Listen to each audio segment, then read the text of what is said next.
Yo, what's up mga mom and sir? Ako nga pala si Jacob, nagsasabing sa buhay, subok lang ng subok. Kapag napagod ka, pahinga ka lang at laban ka ulit hanggang sa makaraos. Ngayong araw nga pala mga mom and sir, dahil Sabado, helper po muna tayo ngayon dito sa aming pinapagawang bahay. Bali dito nga mga mom and sir, tinitipon ko pala yung mga buhangin na sinirne ko.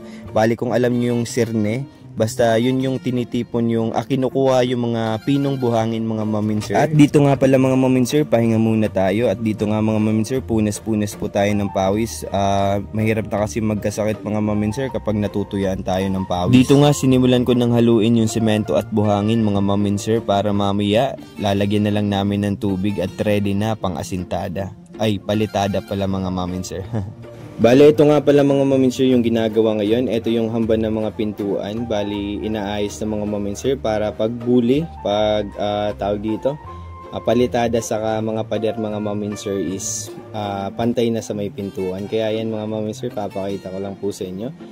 Bali, 3 pintuan nga pala dito sa kwarto namin mga mom and sir. At dito nga mga mom and sir, habang naka-lunch break yung magtatrabaho sa amin, bali, tinake advantage ko po muna to na subukan tapalan yung butas. Nakikita nyo yung butas sa likod mga mom and sir, yan po yung tatapalan po natin. So medyo mahirap pala talaga dito pag di ka sanay, kaya yung practice po muna tayo para pagdating ng araw marunong na din po tayo sa mga ganitong bagay.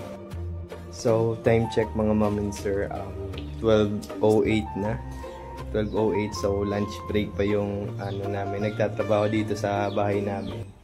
So ginagawa ko mga mom and sir, nilalagyan ko ng semento yung mga butas. Yan, eto yung mga nilagyan ng forma dati.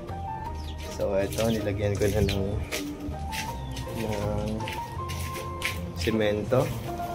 So dito di ko pa natapos mga mom and sir. Yan, di ko pa natapos.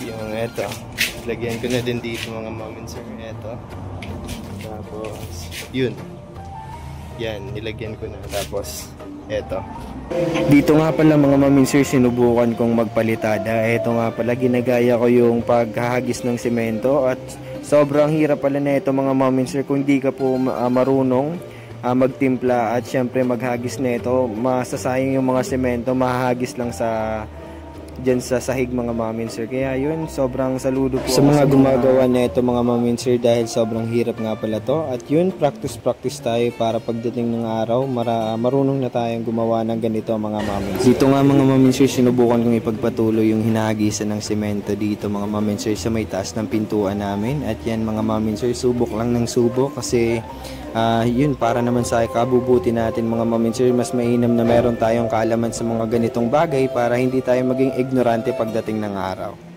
Maraming salamat nga pala sa lahat ng mga sumusuporta sa akin, sa mga nanonood ng mga vlogs natin mga mom and sir. At yun, abangan nyo lang mga mom and sir yung mga gagawin natin vlog sa araw-araw. At yun, daily upload tayo mga mom and sir. Kasiyahan ko nga pala to mga mom and sir, ngunit mas masaya kapag napaparangalan natin ng Diyos sa lahat ng ginagawa natin. Kaya papuri lamang sa Panginoong Jesus.